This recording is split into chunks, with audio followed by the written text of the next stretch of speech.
ఉపవాసం దేనికి? అయ్యా, నాలో ఉన్న దుర్మార్గత తొలగించానా? నాలో ఉన్న పాపాన్ని తొలగించానా? నాలో ఉన్న భ్రష్టత్వాన్ని తొలగించానా? పైకి నేను భక్తుడనే, పైకి భక్తురాలనే, కానీ నీ మాట వినడమలే, నీవంటే భయపడ్డమలే, నీకు లోపడ్డమలే. నినివే పట్టణం అసలు ఏం చేశారు? ఒకే ఒక్క మాట రాగానే వెంటనే సర్దుకున్నారు. ఏం చేశారు?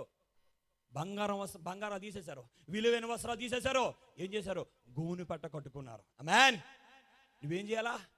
దేవుని యొక్క కోపము నీ మీద రగులు కొంటుందని నువ్వు ఎరగగానే, దేవునికి వ్యతిరేకంగా తప్పు చేసావు, ఒక పని చేసావు, దేవుని యొక్క మాటను కాదని ఆయన యొక్క సన్నిధి నుంచి నీ చాలా దూరం వచ్చేసని మాట తెలవగానే నువ్వేం చేయాలా?